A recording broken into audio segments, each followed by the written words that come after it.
Olá, meus amigos do Brasil, tudo bem por aí?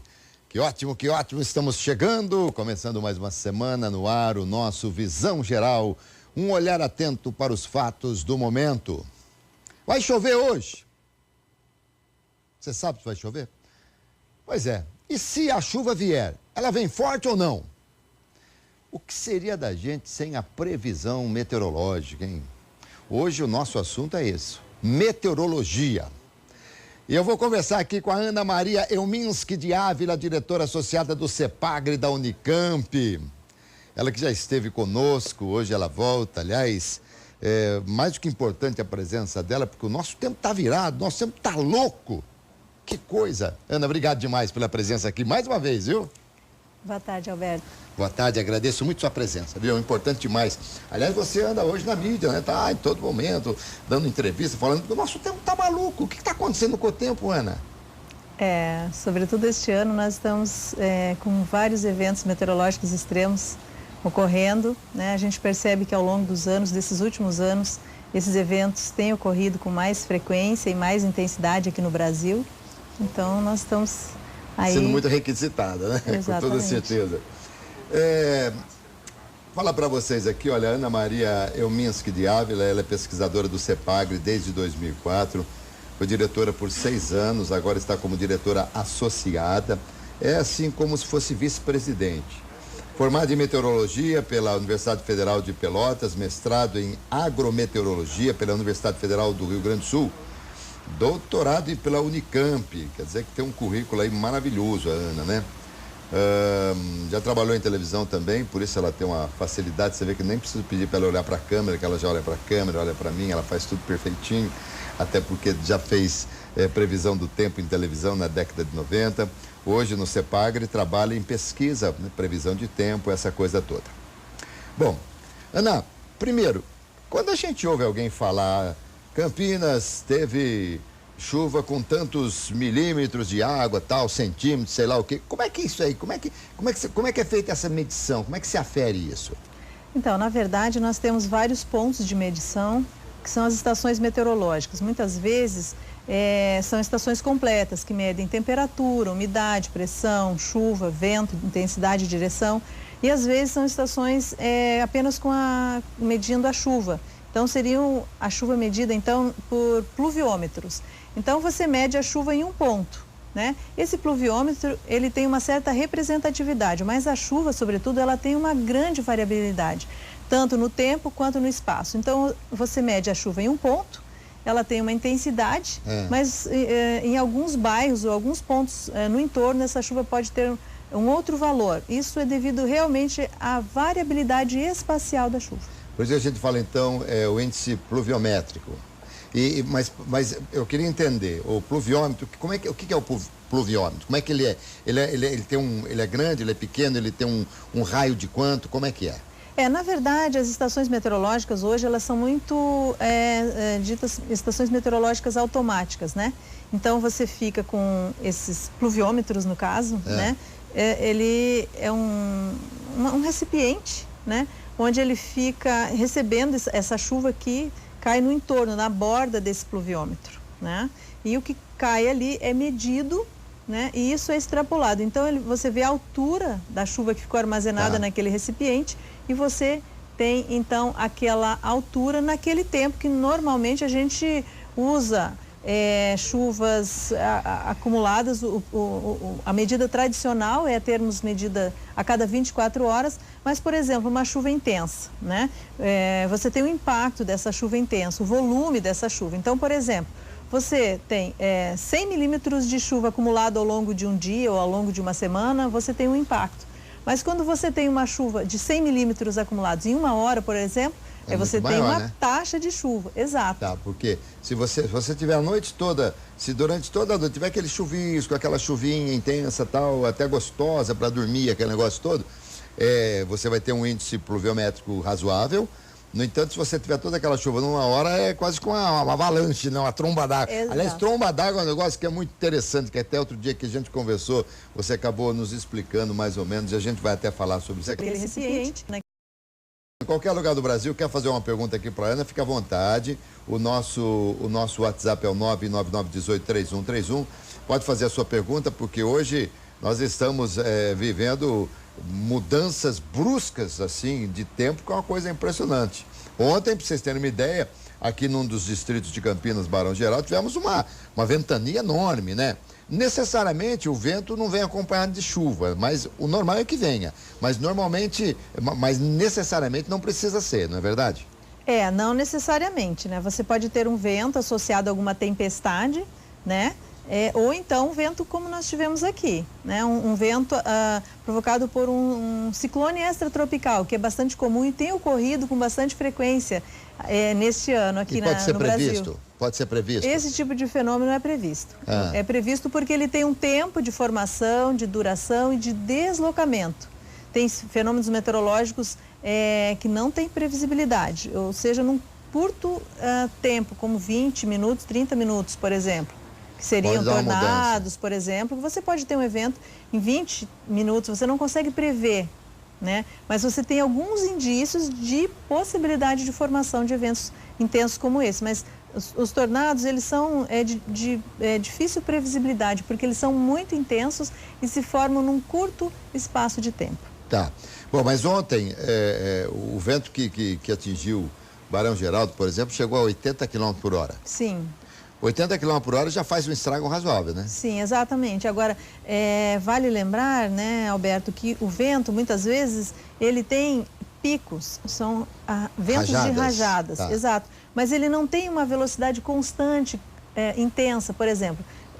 O vento registrado chegou a 80 km por hora, mas foram picos, alguns instantes que esse vento chegou nessa velocidade. Ele não se manteve nessa velocidade por muito tempo. E aí, quando ele se mantém numa velocidade dessas, ele pode provocar danos materiais. E muitas vezes a gente nem tem sensores em locais onde ocorrem alguns eventos, como ventos intensos. E aí você estima pelo dano provocado. Aliás, nós no Brasil não temos isso aí, até por uma questão cultural, porque nós não tínhamos isso aí. Eu não me recordo dessas coisas assim, desses fenômenos meteorológicos assim enormes aqui no Brasil. Isso aí é uma coisa que é meio recente, né? Bastante recente, sobretudo dos anos 2000 para cá. Então. Ó, por exemplo, um vento de 80 km por hora é como se a gente estivesse andando num carro vamos imaginar, um carro com teto solar, que você abre o teto, você está a 80 marcado ali, você se levanta e recebe aquele vento. É isso aí? Exatamente, é isso aí. Bom, e claro que você imagina então, você ficar, imagino que não seja muito confortável você andando a 80 por hora com o osso assim. Você não aguenta muito, tiver uma intensidade mesmo do vento, uma periodicidade muito grande, traz muita complicação. Exatamente. Bom, qual que é a diferença para a gente entender aqui? O que nós temos assim, na linguagem popular, a grosso modo? A gente tem tempestade, tornado, a gente tem aí o furacão. No Brasil, furacão é uma coisa muito maior que um tornado, não é isso? Exatamente. Os furacões, eles se formam sobre os oceanos quentes. Sempre nos oceanos? Sempre. Furacão, oceano. Né? Inclusive, dependendo do oceano onde ele se forma, ele pode receber, por exemplo, o nome de tufão ou furacão. Que é a mesma coisa? É a mesma coisa. Eles se formam sobre os oceanos. Eles só têm vida sobre os oceanos. Tanto que quando eles atingem a costa, eles já perdem intensidade. Então eles ocorrem sobre os oceanos. Lá ele traz muito mais complicação, claro, evidentemente, para as embarcações, para os navios e tal, do que propriamente aqui no continente. No mar ele é muito mais forte. No mar ele é muito mais forte, porque ele tem a energia dos oceanos, que é o calor e a umidade. Então isso alimenta os furacões, né? Então quando eles atingem o continente, eles perdem força, eles perdem esse combustível. Né? E aqui no Brasil nós tivemos que atingiu o estado de Santa Catarina e alguns outros até que tiveram alguns processos de formação, mas não chegaram a ser caracterizados efetivamente como furacões e não chegaram a atingir a costa. Então, assim, nós temos o Oceano Atlântico, que banha a costa do Brasil. Aqui ele é um mar mais frio, com temperaturas mais baixas. Né? Então, assim, ele não é propício à formação dos furacões. Então, por isso, nós não temos esse fenômeno se formando e ocorrendo aqui na nossa costa brasileira. Ainda bem, né? Ainda bem, porque também já ninguém merece, né? Já temos tantos problemas aqui. Agora, Santa Catarina viveu esse final de semana uma ressaca maiúscula, enorme. E o que é que provoca a ressaca? Bom, os ventos, né? Então, também assim, são os ventos. Os ventos. Nós falamos que os furacões, eles são ciclones tropicais. Se formam nas águas aquecidas dos oceanos.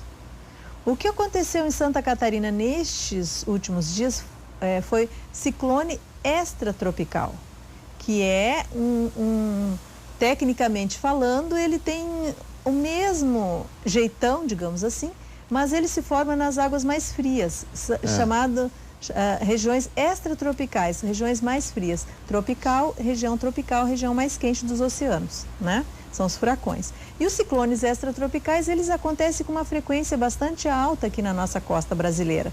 E eles fazem o vento muito forte, muito intenso na área de formação e deslocamento dos ciclones extratropicais, faz com que a água se torne muito agitada, fazendo ondas mais altas e colocando em risco a navegação. Sim, não só a navegação, como também ali a praia invadiu várias casas ali. Sim. Também foi realmente muito complicado.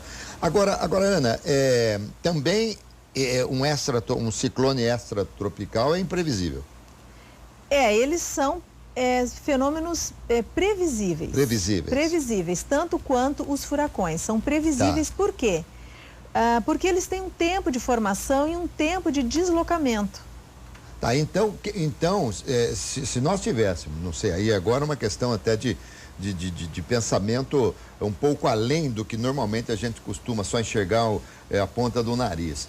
Mas não faltou uma informação melhor para o pessoal de Santa Catarina? Então, olha, um instituto de meteorologia que previsse todas essas coisas? Então, nós estamos aqui no Brasil num processo ainda de entendermos a intensidade e efeito desses fenômenos. Então, é um trabalho que deve ser feito tanto na meteorologia, quanto em parceria com a Defesa Civil, né? No sentido de olhar para esses eventos, a intensidade deles e o potencial de destruição que um fenômeno como esse pode causar. Então, assim, na verdade, esses fenômenos, por exemplo, não tinha sido registrado, eu desconheço, dentro da minha atuação como meteorologista e com base na série histórica de dados que nós temos, eu desconheço um fenômeno, um ciclone extratropical com tanta intensidade que tenha provocado, porque assim, o ciclone extratropical, ele ocorreu associado a uma intensidade muito grande de linhas de instabilidade sobre o continente. Então, não foi simplesmente um ciclone extratropical que passou. Ele foi associado também a outros fenômenos muito intensos sobre o continente que culminaram exatamente sobre aquela costa ali de Santa Catarina. Para poder causar todo esse destruição. Dano. Exato, todo esse dano que foi causado. Então, assim, o ciclone extratropical se forma ali sobre a costa, e ele atinge o continente e tem o seu deslocamento. Mas ele foi um ciclone bastante intenso, associado a linhas de instabilidade que estavam atuando exatamente sobre o continente naquele momento. Inclusive, não foi só a costa leste do estado de Santa Catarina, mas também o oeste do estado também foi atingido fortemente por ventos, chuvas intensas e tempestades. Muito bem, estou vendo você aqui também pelo meu smartphone, né, no Rede Família ao vivo. Você pode acompanhar também. Aliás, você, quando estiver lá no seu trabalho, olha aqui, ó, tem um delayzinho aí. Eu estou falando, por exemplo, está aparecendo você aí, né? Tem um delay. Agora aparecia aí lá. Então, agora eu estou de novo aqui em tempo real. Aqui também, aqui dá um delayzinho, dá uma demorazinha aí de uns 15 segundos, mais ou menos. Mas você que está nos acompanhando, se você estiver trabalhando, não tiver nenhuma TV perto, quiser acompanhar a Rede Família, o nosso programa, qualquer programa da Rede Família, é só entrar no site redefamilia.com.br, como eu fiz aqui, porque o meu é o sistema iOS. Mas se você tiver um smartphone Android, você pode baixar o aplicativo Rede Família e acompanhar em tempo real. Muito legal. Aliás, hoje, o smartphone está na mão da gente o tempo todo, né? Cuidado com o smartphone agora, você vai dirigir, hein, gente? Além de ser um perigo enorme, você viu as multas? Nós vamos fazer um programa aqui também explicando direitinho essas novas mudanças das multas aqui no Brasil. Mas Ana, eu baixei aqui um aplicativo que se chama SOS Chuva. Até aqui, se o Cezinha quiser dar uma fechadinha aqui também.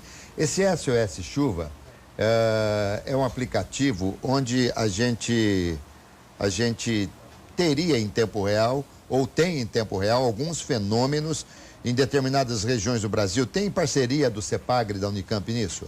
Tem parceria. E o que você pode me falar desse aplicativo? Então, esse sistema, SOS Chuva, é um sistema inovador, né? Porque, assim, é um aplicativo onde as pessoas vão receber as informações dos radares meteorológicos. Nós temos 3 radares integrados nesse sistema. Né? A saber... exato. Nós temos um radar que vai instalado aqui na Universidade de Campinas, outro em São Roque, e outro no Rio de Janeiro, no Pico do Couto. Olha, cobrindo uma área grande do Brasil, exatamente, né? Cobre toda essa região aqui, Vale do Paraíba, parte do Rio de Janeiro também. Leste de São Paulo, tudo Leste aqui. de São Paulo, exatamente. Então, a ideia é que esse tipo de aplicativo seja uma espécie de um piloto, onde nós trabalharemos a meteorologia, a previsão de tempo, chamada previsão imediata, né, que é aquela previsão de eventos severos que ocorrem com formação muito rápida. É o que nós estamos falando, né? Que os fenômenos meteorológicos, esses mais intensos, sobretudo, e de difícil previsibilidade ou baixa previsibilidade, eles se formam muito rapidamente. São captados pelos radares meteorológicos. Bom, deixa então só explicar, só para finalizar aqui esse aplicativo. O SOS Chuva, o sistema iOS também é para Android, né? Mesma coisa, né? Os dois sistemas. Você pode baixar o aplicativo. Interessante que tem aqui, por exemplo, eu coloquei previsão de chuva. Não tem nada. Se tivesse, já estaria aqui. Mas tem aqui, olha, você tem imagens de satélite, você tem raios, você tem chuva em tempo real. Então, é muito legal. E é confiável. Confiável, né? Claro. Confiável. Ele foi desenvolvido e esses dados são de radares que a gente tem essas informações, são pesquisadores que estão aí trabalhando o tempo todo, isso aí a gente pode ficar exatamente. Tranquilo. Eu já estou pensando até para os pilotos, né? Ainda mais aviação pequena, que é a aviação que eu gosto, ele dá uma olhadinha ali, porque ali já diz que está chovendo em tal lugar, então, porque às vezes você sai de uma cidade, vai para outra, chega lá e está chovendo, e nós vamos entrar numa época de chuvas agora, né? Porque exatamente. Fica muito complicado. Fala para mim, El Niño e Laninha. Eu achei que era marido e mulher só, mas qual que é a diferença? A diferença é que o El Niño, ele é um fenômeno que é o aquecimento das águas ali da região do Pacífico Equatorial, na costa do Peru.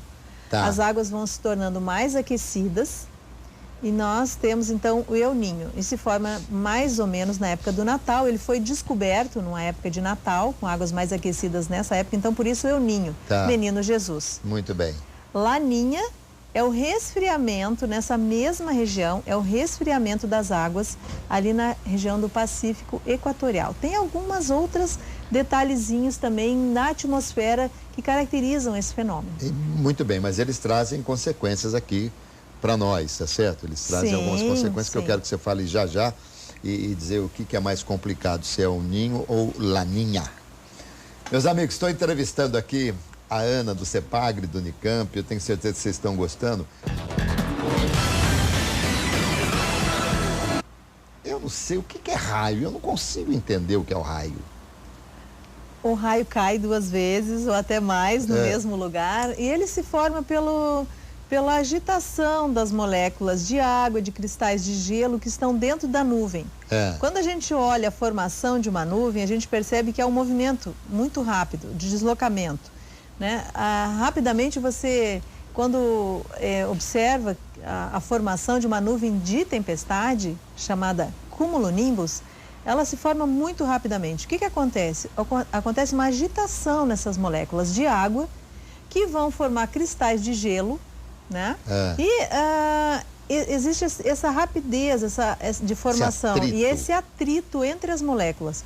O atrito entre essas moléculas de água e cristais de gelo vai formando essas cargas, vai ionizando essas moléculas, né? E vai fazendo com que parte dessas cargas vão se tornando positivas, vão se se agrupando, digamos assim. E Tá. as cargas positivas normalmente tendem a se agrupar no topo das nuvens e as negativas na base dessas nuvens. E aí os raios são toda a nuvem, a gente fala aquelas nuvens escuras, carregadas, as nuvens negras, que são os cúmulos nimbus, que você disse, aí são os CBs, assim que a gente classifica. Ela tem dentro dela ela tem uma movimentação muito grande, são correntes convectivas que sobem, são correntes laterais, enfim, dentro dela, a grande verdade é o seguinte, só que vocês tenham uma ideia, a gente fala muito aí na aviação, uma aeronave pequena, até aeronave grande, aliás a grande tem o radar exatamente para evitar essas nuvens e tal, mas uma aeronave pequena, no meio dessa nuvem, quando ela está aí para entrar no seu processo de maturidade e tal, de dissipação, aquela coisa toda, vira um papel dentro da nuvem, vai para um lado, vai para o outro, é jogada para lá, por isso que é a nuvem mais temida na aviação, que é exatamente essa nuvem cúmulos nimbus. Quando você olha para o céu e vê aquela nuvem acinzentada, escura, e a escuridão, ela está muito mais ligada ao fato de impedir a transparência do sol também, devido a muita água, um granizo, essa coisa toda. Quando ela se formou, não tem jeito, em algum lugar vai chover? Sim, exatamente. Quando ela se formou, em algum lugar vai chover, porque ela já tem uma massa muito grande de água, de cristal, de gelo, e em algum momento essa nuvem, vai peso, dissipar. Exato, ela vai dissipar e vai cair. E são essas nuvens, e só essas nuvens que provocam raios? São essas nuvens que provocam. Só elas? São as nuvens cumulonimbus. O raio, ele vem de cima, ele vem lá do alto para baixo, ou ele pode ser de baixo para cima também? Ele pode ser tanto da nuvem para o solo, do solo para a nuvem, quanto de nuvem para a nuvem. Ah, tá. Mas a ideia, essa nuvem tem que estar muito baixa, não? Normalmente essas nuvens de temporal, elas são nuvens que têm uma base bem próxima ao solo. Então o raio entre a nuvem e o solo, ele vai ocorrer por atração das cargas elétricas, eletricamente carregadas, positivas e negativamente, né? Então ocorre essa atração entre essas cargas e rompe, digamos assim, esse isolamento, digamos assim, provocado pelo ar. Ana, quando você pega, digamos, uma chave de fenda, não faça isso aí, por favor, isso é um absurdo, você não pode fazer nada, que isso aí é risco de morte. Mas quando você pega uma chave de fenda, digamos, você se aproxima de uma chave elétrica, alguma coisa tal, que tenha, antigamente esses aparelhos de televisão tinha aquele cubo, né, enorme e tal, aquilo ali, muita gente chegou a morrer de tomar choque ali. Chegando com um objeto que passa corrente, transmissor de calor e tal, forma-se, quando está chegando perto, forma-se uma linha energizada. Aquilo Sim. seria mais ou menos como raio? Sim, exato, essa corrente elétrica, né, verdade, exato. E aí vai haver essa atração, né, e vai fazer com que esse deslocamento entre essas cargas positivas e negativas provoque um deslocamento muito grande do ar, desse ar entre essas cargas. O raio derruba a árvore? Derruba. Então mas porque o raio pegou e aquilo, ele como se estivesse cortando a árvore? E numa temperatura extremamente alta, normalmente ele queima, provoca queima. Muitas vezes você vê no campo árvores pretas, com a raiz preta, e acaba morrendo essa árvore. Então a árvore é um lugar onde você não deve se esconder numa tempestade? Absolutamente. Qual que é o lugar mais seguro? Dizem que é o carro? Você sempre, depende, por exemplo, o carro é o lugar mais seguro. Você fecha os vidros do carro, e não é pelos pneus do carro que a gente costuma acho que é por causa do pneu, isolamento, não é?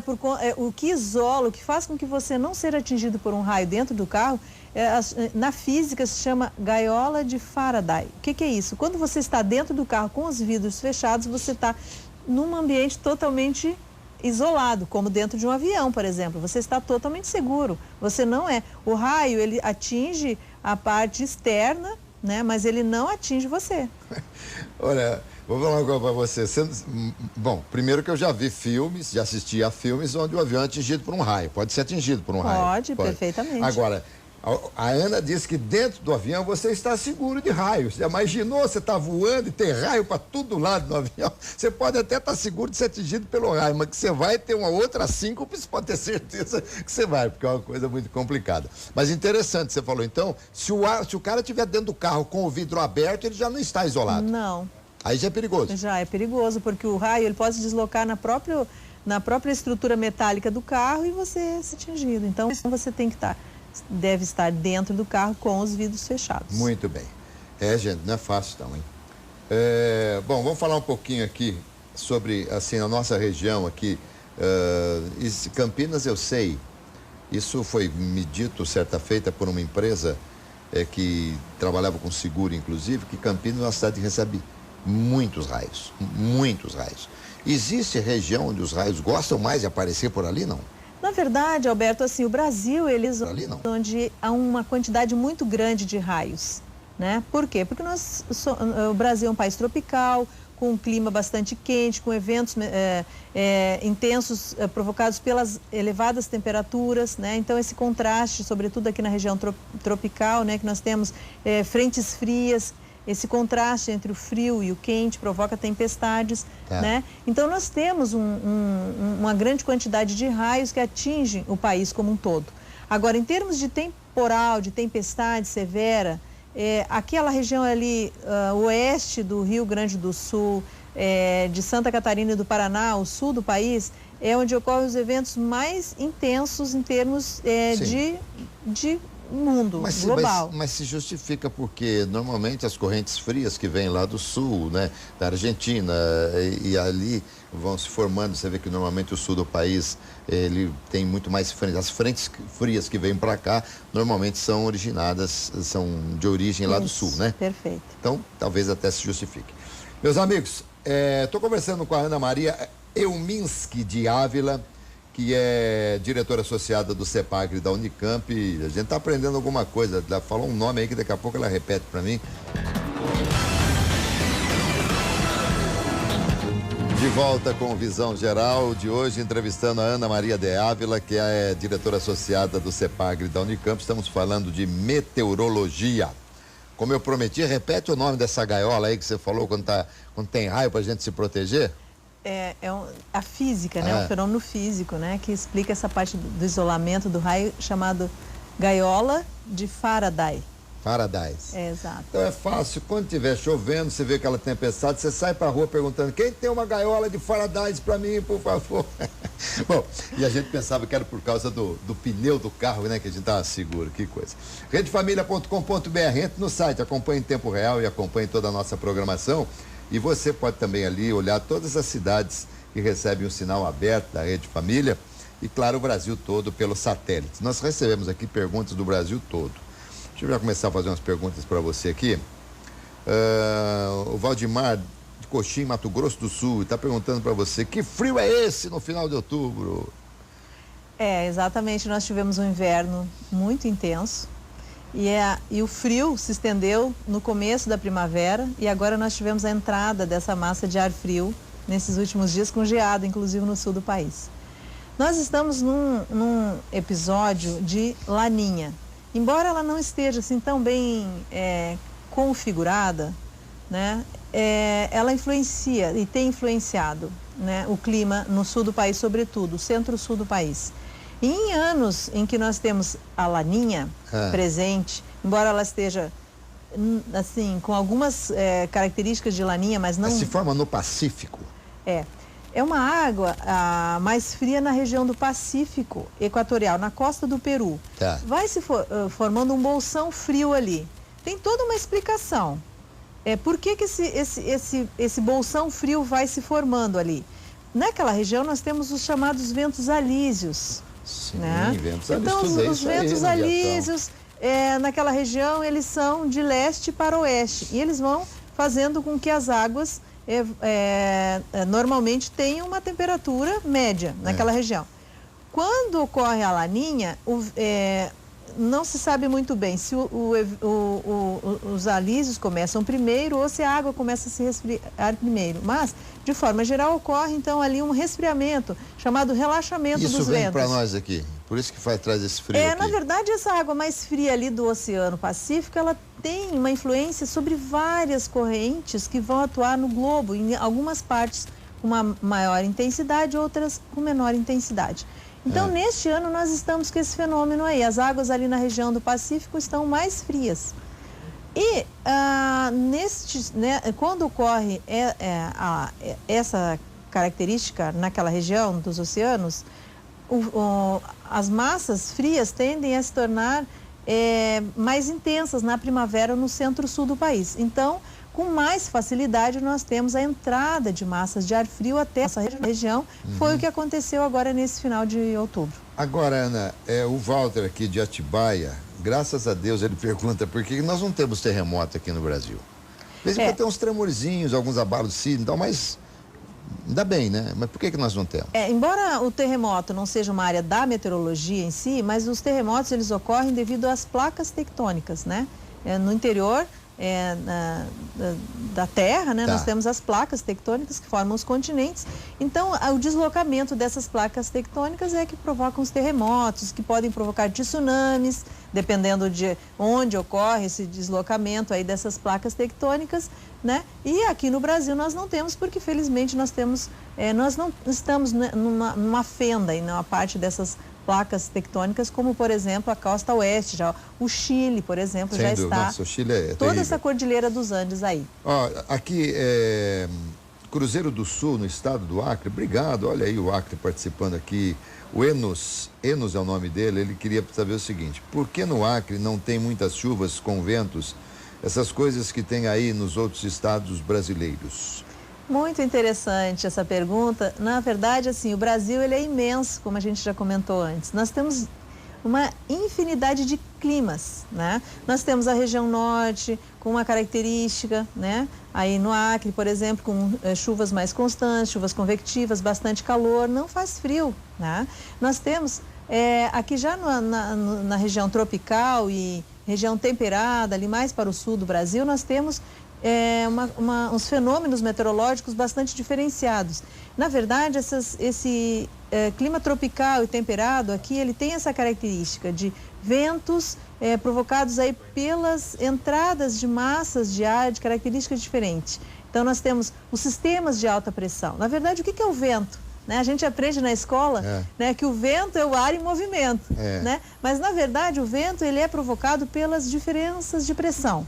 Então, por exemplo, se eu tenho um sistema de alta pressão em uma região e um sistema de baixa pressão em outro, o vento ele tenta a fazer com que a atmosfera entre em equilíbrio. Então, por isso, quando a gente tem esses sistemas bastante intensos, nós temos mais vento. E é mais comum aqui na nossa região, tropical e temperada. Eu queria até pedir, eu vou chamar ele já, mas eu queria que me colocassem aí imagens dos satélites do CEPAGRE. Não sei se está no ponto aí, a imagem do satélite do CEPAGRE. Isso aí, nós estamos em tempo real, né? Isso aí, qualquer pessoa acessa pela internet? Perfeitamente, qualquer pessoa acessa. Nós vemos aí pela essa imagem que onde nós temos essa parte mais branca, né? São as nuvens, né? Onde a parte é mais azulzinha, onde praticamente não há nuvem. Então a gente percebe o deslocamento. Você pode acompanhar, essas imagens são atualizadas a cada 30 minutos. E você acompanha, quando você põe, como a gente está vendo aí no vídeo, são várias imagens, então você consegue acompanhar o deslocamento das massas de ar. Legal. Muito bem. Tá bom, é isso aí. E depois aí você vai acompanhar já também o site do CEPAGRE, tudo para você acompanhar todo esse trabalho, tá bom? Voltamos aqui com a Ana Ávila, do CEPAGRE da Unicamp. Aliás, é Ana Maria Reuminski de Ávila, diretora associada do CEPAGRE da Unicamp. Ana, nós temos ainda mais alguns minutos aqui para a gente conversar nesse último bloco. Eu vou colocar aqui ainda algumas perguntas que foram passadas. Nosso querido amigo de Natal, Vinícius, lá de Natal, grande abraço para o Vinícius, né? Está dizendo que Natal é tão quente que dá para fritar ovo no asfalto. Que maravilha, não precisa nem usar o fogão, né? Mas realmente Natal é uma cidade muito quente, né? Lá no Rio Grande do Norte, muito quente. Essas diferenças de temperaturas, assim, influenciam também na análise de vocês? Por exemplo, o que é verdade para o Sul, não é verdade para o Nordeste? Tem tudo isso? Sim, exatamente. As nuvens, por exemplo. A previsão, altera a previsão? Altera. Inclusive, por exemplo, alguns sistemas remotos, por exemplo, satélites. Característica das nuvens, por exemplo. Se a gente pega uma nuvem, ela pode provocar chuva, por exemplo, na região norte, na região nordeste, mas essa mesma nuvem, com essa mesma característica, por exemplo, ela não provoca chuva no sul. Por conta da formação dela, por exemplo, enfim, de todo esse processo que a gente tem, da altura que uma nuvem pode atingir, por exemplo. Ana, por que às vezes a gente fala assim, ó, ou ouve na previsão do tempo, tal, está vindo uma frente fria, tal. Aí a frente fria chega, cobre o céu e tal, aquele negócio todo, e fica um calor danado. Mas que frente fria é essa? Por que frente fria se continua calor?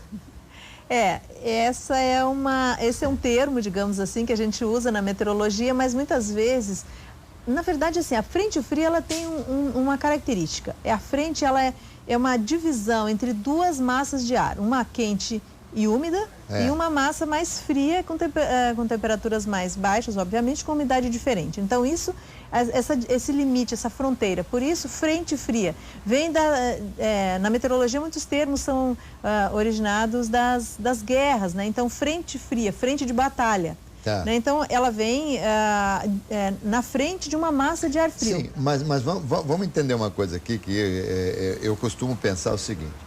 Mesmo que esteja quente com a frente fria, ao menos a frente chegou com uma temperatura um pouquinho mais baixa do que estava. Porque se chegar com uma temperatura mais alta, nem entra. Ela vai passar por cima, porque o ar quente vai passar por cima, não é isso? Exatamente. Então, muitas vezes é uma diferença muito sutil nas temperaturas, sobretudo no verão. Porque no inverno nós temos as massas de ar frio que se deslocam e chegam até a nossa região. Mas no verão não. Praticamente nós não temos diferença de temperatura. É uma diferença muito sutil. E muitas vezes a gente usa também esses termos de frentes frias até por ser termos mais, digamos assim, mais simples. Porque a gente evita termos muito técnicos. Porque na meteorologia são vários os termos técnicos. Aliás, meteorologia... eu quando fiz meu exame de piloto, a primeira vez, não passei em meteorologia não, precisa estudar de novo, porque é uma matéria complicada, né? São muitos termos, muitos nomes, difícil a gente entender assim a princípio. Ainda mais eu que não estudei isso quando tinha 18 anos, estudei isso aí quando tinha muito mais, quanto mais idade a gente tem, mais difícil é a assimilação e tal. Mas enfim, é realmente muito, muito complicado. Mas quando nós temos uma chuva, que vem aí de uma tempestade e tal, sobretudo aquelas tempestades isoladas, que de manhã você acorda, aquele céu tá lindo, maravilhoso e tal, aí chega à tarde aquilo fechou e choveu.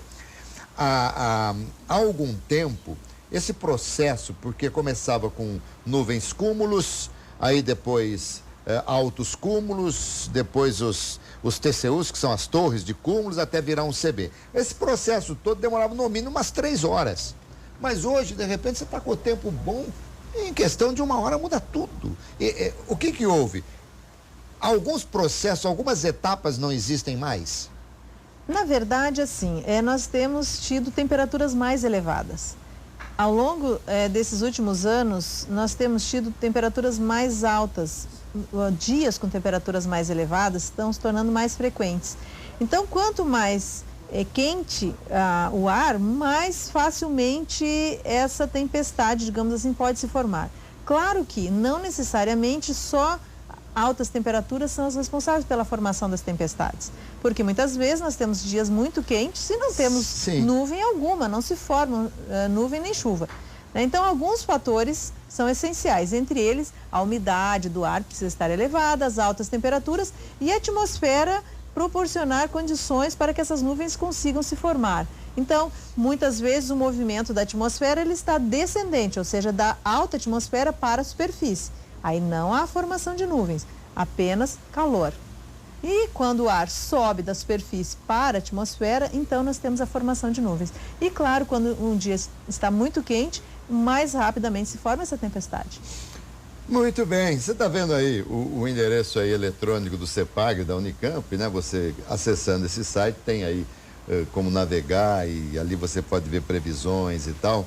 E eu vou trazê-la outras vezes para a gente falar aqui, porque agora nós vamos entrar num período que vai chover mesmo, né? Imagino, porque afinal, já quando não era para chover, já choveu bastante, imagina agora que também, esse tempo é maluco, pode ser que a coisa seja divertida, mas agradeço muito, Ana, a sua presença aqui, obrigado demais, e outras vezes você será convidada para conversar com a gente aqui, tá bom? É um prazer, estamos à disposição. É isso aí, minha gente. Eu conversei aqui com a Ana Maria Elminski de Ávila, do CEPAGRE da Unicamp. Ela é diretora associada.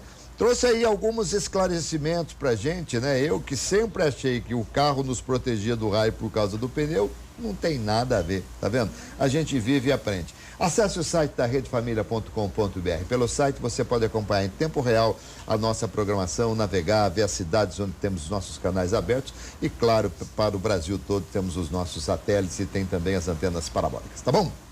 Saúde, paz, alegria e muita sorte. Vambora, Ana. Foi ótimo, viu? Muito obrigado mais uma vez.